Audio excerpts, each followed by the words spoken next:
नागरी कोली समाज एक ऐसा समाज जिसका समुद्र घर, नाव साधन, मच्छी व्यवसाय जिसकी आजीविका और बहादुरी उसकी निशानी। अब तक अथाह सागर में खुशहाली से जीने वाला कोली समाज अब चक्रवाती तूफान, मूसलाधार बरसात और विभिन्न विकासशील परियोजनाओं के कारण अपने एकमात्र व्यवसाय को लगातार खोता जा रहा है। उनकी पुकार सुनने वाला आज कोई न था। तब ऐसे समय पर अपने समाज को न्याय दिलवाने और उनके प्रश्नों को प्रशासन और सरकार के दरबार तक पहुंचाने कोली समाज को न्याय देने का बीड़ा उठाया कोली महासंघ के राष्ट्रीय अध्यक्ष और विधान परिषद के सदस्य विधायक रमेश दादा पाटिल ने। रमेश दादा पाटिल एक ऐसे दबंग और सौम्य मृतभाषी व्यक्तिमत्व हैं, जिन्होंने अपने समाज को न्याय दिलवाने के लिए स्थापना की कोली महासंघ की। बड़े ही कम समय में उन्होंने अपने कार्यों को ऐसा परचम फहराया कि वह कोली समाज का एक मजबूत नेतृत्व बनकर साबित हुए। अपने समाज को न्याय दिलवाने के लिए उन्होंने किसी भी पार्टी की परवाह नहीं की। अपने तीव्र आंदोलन के माध्यम से सरकार को जगाने का प्रयास किया और एक नहीं बल्कि कई बार सरकार को घुटने टेकने और समाज को न्याय दिलवाने के लिए बाध्य भी किया।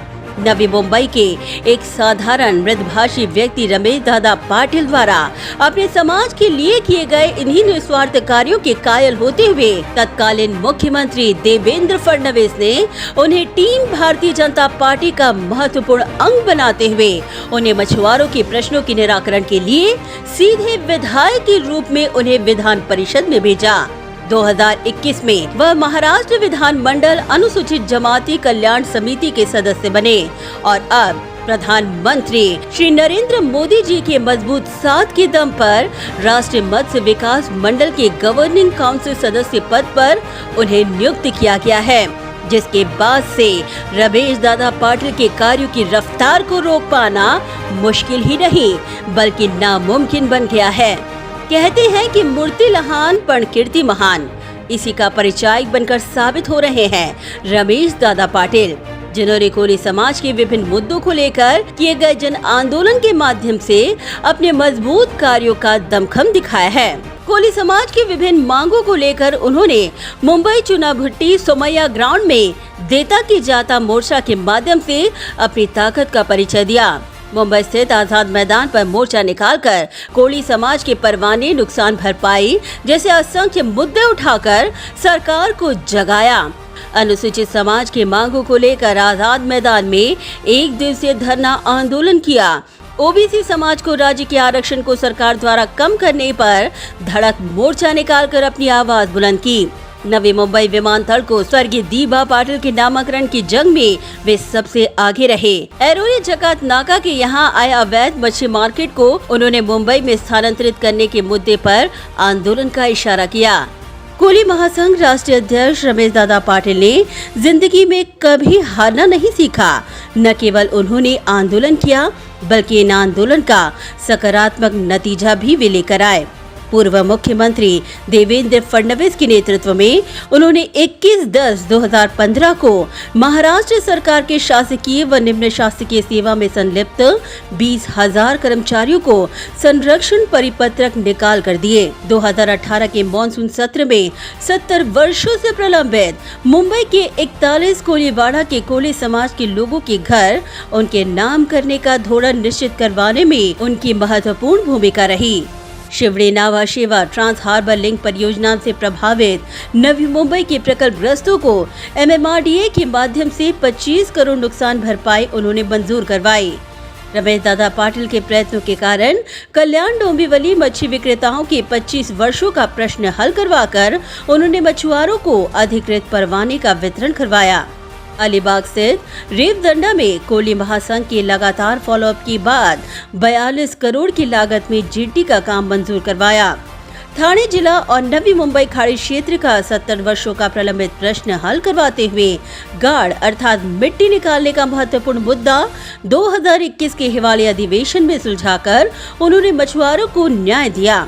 ऐरोली जकात नाका में कुछ दिनों पूर्व स्थलांतरित अनाधिकृत मच्छी मार्केट के कारण नवी मुंबई, ठाणे, भांडुप, नाहूर, कांजूरमार्ग जैसे परिसर में हजारों कोली बांधवों की आजीविका पे मंडराते खतरे को देखते हुए उन्होंने मार्केट स्थलांतरित करवाया। महाराष्ट्र के मुंबई व नवी मुंबई में आने वाले कोली बांधवों के लिए ऐरोली में 5 करोड़ रुपए लागत के सुसज्ज कोली भवन के काम को भी उन्होंने मंजूर करवाया। रमेश दादा पाटिल के प्रयत्नों से छत्रपति शिवाजी महाराज महानगर पालिका मच्छी मार्केट स्थलांतरित के काम को पूर्व मुख्यमंत्री देवेंद्र फडणवीस के माध्यम से स्थगिति दिलवाई। अरब सागर में निर्मित होने वाले छत्रपति शिवाजी महाराज स्मारक के कार्यों के प्रभावित होने वाले 300 से अधिक मच्छीमार बोट को पूर्व मुख्यमंत्री देवेंद्र फडणवीस के माध्यम से लगातार फॉलोअप के बाद 500 करोड़ की नुकसान भरपाई सरकार के माध्यम से उन्होंने मंजूर करवाई। स्थानीय विकास निधि के माध्यम से किए गए विकास काम। पालघर जिला के दातीवरे गांव में पीने के पानी की पाइपलाइन के लिए 12 लाख की निधि प्रदान। नवी मुंबई घंटसोल स्थित मच्छीमार बांधवों के लिए निवारा शेड व पीने के पानी की टंकी की व्यवस्था उपलब्ध। नवी मुंबई दीवा व ऐरोली कोलीवाड़ा में सुसज्ज निवारा शेड का निर्माण। रमेश दादा पाटिल ने अपनी विधायक निधि से रायगढ़ जिला के मच्छीमार बांधवों के लिए शेड की व्यवस्था करवाई। वहीं रायगढ़ जिला के बोरली में उन्होंने बाल उद्यान के निर्माण में अपनी विधायक निधि दी।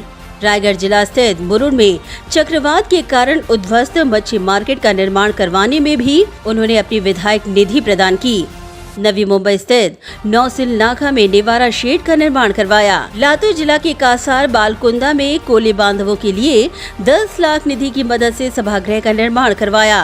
सामदा जिला अमरावती स्थित वाल्मीकि ऋषि मठ के लिए भक्त निवास निर्माण के लिए 20 लाख रुपए की राशि प्रदान की। हालसीवाड़ी तालुका निलंगा जिला लातूर में कोली बांधवों के लिए समाज मंदिर निर्माण हेतु 10 लाख रुपए की विधायक निधि प्रदान की। विधायक रमेश दादा पाटिल के माध्यम से की गई आर्थिक मदद। विधायक रमेश दादा पाटिल ने सन 2016 में अपना जन्मदिन न मनाते हुए मराठवाड़ा के दुष्कालग्रस्त लोगों को 10 लाख रुपए की आर्थिक मदद मुख्यमंत्री सहायता निधि में प्रदान की। 2019 में कोल्हापुर सांगली जिला में आए बाढ़ग्रस्त इलाकों से प्रभावित लोगों की मदद के लिए मुख्यमंत्री सहायता निधि में 11 लाख रुपए की मदद कर तत्कालीन मुख्यमंत्री देवेंद्र फडणवीस को चेक सुपुर्द किया। कोली महासंघ के माध्यम से लातूर, जलगांव, बुल्ढाना, पुणे, कोल्हापुर, रायगढ़, नवी मुंबई में एम्बुलेंस का वितरण किया। केंद्रीय मंत्री भारतीताई पवार के हाथों नासिक में एम्बुलेंस प्रदान कर उसका लोकार्पण करवाया। दुष्कालग्रस्त स्थिति में कोली महासंघ के माध्यम से पीने के पानी का टैंकर का वितरण करवाया। मुंबई के हजारों मच्छी विक्रेता महिलाओं को तत्कालीन मुख्यमंत्री देवेंद्र फडणवीस के हाथों मुफ्त शीत पेटी का वितरण किया। तौकते चक्रवात के कारण प्रभावित हुए मुंबई के मड कोलीवाड़ा, माहिम कोलीवाड़ा, खारदंडा स्थित बोट मालिकों को धनादेश व अन्य मच्छीमार बांधवों के लिए धान्य का वितरण भी करवाया। मुंबई स्थित चारकोप मतदार संघ के मच्छीमार महिलाओं को शीत पेटी का वितरण किया। पालघर स्थित तौकते चक्रवात से प्रभावितों को धनादेश व धान्य व पत्रों का वितरण करवाया।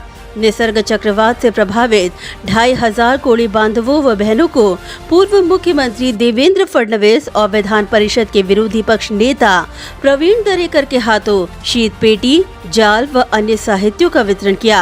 प्रधानमंत्री मुद्रा योजना अंतर्गत पंजाब नेशनल बैंक की मदद से 301 आदिवासी महिलाओं को धनादेश का भी वितरण किया। लातूर में विधायक रमेश दादा पाटिल दत्तक योजना अंतर्गत 50 बच्चों को दत्तक लिया गया और हर साल इन बच्चों को कोली महासंघ के माध्यम से मुफ्त शैक्षणिक साहित्य का वितरण भी किया गया। महिला सक्षमीकरण उपक्रम के माध्यम से कोली समाज के 300 महिलाओं को रोजगार का साधन उपलब्ध करवाते हुए ट्रॉम्बे कोलीवाड़ा, धारावी व आपटा में पापड़ उद्योग प्रारंभ करवाया।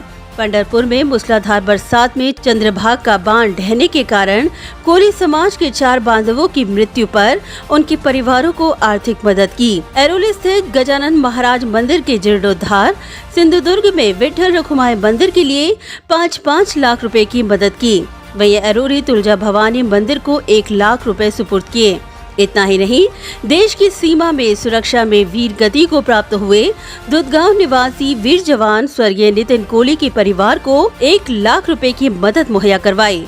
राम मंदिर के निर्माण में 1,11,111 रुपए धनादेश राशि सुपुर्द की। वहीं सांगली जिला के जस स्थल में जरूरतमंद महिलाओं को कोली महासंघ द्वारा केंद्र का निर्माण कर 30 सिलाई मशीन का भी वितरण किया। इतना ही नहीं, गुजरात के समुद्र सीमा में पालघर के वडराई जिला के मच्छीमार बांधव पर पाकिस्तानी गोलीबारी में मृत के परिवारों को आर्थिक मदद मुहैया करवाई।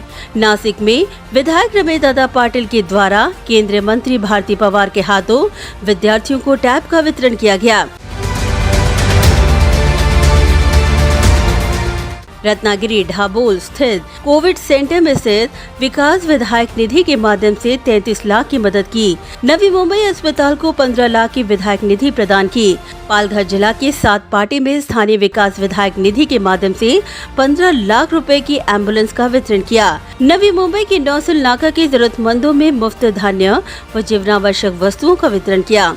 नवी मुंबई में कोविड वैक्सीनेशन की व्यवस्था करवाई। रमेश दादा पाटिल ने क्रीड़ा व कला महोत्सव का आयोजन, रन फॉर यूनिटी, वृक्षारोपण, धार्मिक कार्यक्रम का आयोजन कर एक नहीं बल्कि कई सामाजिक उपक्रमों को बढ़ावा देते हुए अपने सामाजिक दायित्वों का भी समय समय पर निर्वहन किया है। जब समाज में गंभीर प्रश्नों पर आवाज उठाने का समय आया, उन्होंने प्रशासन से लेकर हर शासकीय पटल पर अपनी आवाज बुलंद की। रमेश दादा पाटिल ने कोस्टल रोड प्रकल्प के कारण वर्ली कोरीवाड़ा के मछुआरों पर समस्या पर चर्चा की। वहीं नासिक इगतपुरी में वन जमीन के मुद्दे, नवी मुंबई में महिला मच्छी विक्रेताओं और अनुसूचित जमाती की सेवा कार्यरत कर्मचारियों की निवृत्ति वेतन स्थगित करने पर अधिकारियों से गहन चर्चा की और इसका हल भी निकलवाया। गौरतलब है कि अपने समाज के हक के लिए विभिन्न प्रलंबित प्रश्नों को लेकर उन्होंने तत्कालीन राष्ट्रपति रामनाथ कोविंद से मुलाकात की। प्रधानमंत्री श्री नरेंद्र मोदी जी के समक्ष समाज की ज्वलनशील समस्याओं से उन्हें अवगत कराया। इतना ही नहीं, गृह मंत्री अमित शाह और तत्कालीन मुख्यमंत्री देवेंद्र फडणवीस से उन्होंने कोली बांधवों की विभिन्न समस्याओं को लेकर चर्चा की। तोक्ते चक्रवात से प्रभावितों को तुरंत मुआवजा प्रदान करने के लिए राज्यपाल भगत सिंह कोश्यारी से चर्चा की। वहीं दिल्ली में केंद्रीय राज्य मंत्री साध्वी निरंजन ज्योति से मुलाकात कर महाराष्ट्र के आदिवासी बांधवों की समस्याओं से उन्हें अवगत करवाया। वहीं सार्वजनिक उपक्रम में अनुसूचित जमाती के कर्मचारियों के प्रलंबित प्रश्नों को लेकर उन्होंने केंद्रीय सामाजिक न्याय मंत्री डॉक्टर वीरेंद्र सिंह से भी मुलाकात की। मत्स्य व्यवसाय को खेती का दर्जा दिलवाने के लिए कृषि मंत्री नरेंद्र सिंह तोमर, रेलवे प्रकल्प में संपादित जमीन के भूमि पुत्रों को हुए नुकसान को लेकर केंद्रीय रेलवे राज्य मंत्री राव साहिब दानवे से भी उन्होंने मुलाकात की। मच्छीमार बांधवों को वाजिब रेट में डीजल उपलब्ध करवाने के लिए उन्होंने केंद्रीय पेट्रोल मंत्री हरदीप सिंह पुरी से भी मुलाकात की। कोली महासंघ के माध्यम से कोली महासंघ के राष्ट्रीय अध्यक्ष की जिम्मेदारी अपने कंधों पर भली भांति संभालते हुए रमेश दादा पाटिल ने सोलापुर जिला के शिक्षक और कर्मचारियों के प्रश्नों को लेकर पूर्व केंद्रीय मंत्री स्वर्गीय सुशील कुमार शिंदे व तत्कालीन त्रिपुरा के राज्यपाल DY पाटिल से मुलाकात कर प्रश्नों का निराकरण करवाया। वहीं तत्कालीन पूर्व मुख्यमंत्री पृथ्वीराज चौहान के समक्ष उन्होंने कोली समाज की जाति के दाखिले का प्रश्न, नाव के टकराव के बाद तुरंत 8 करोड़ की आर्थिक मदद, कोली समाज के घर नियमित करने का मुद्दा भी बड़ी प्रखरता के साथ उठाया।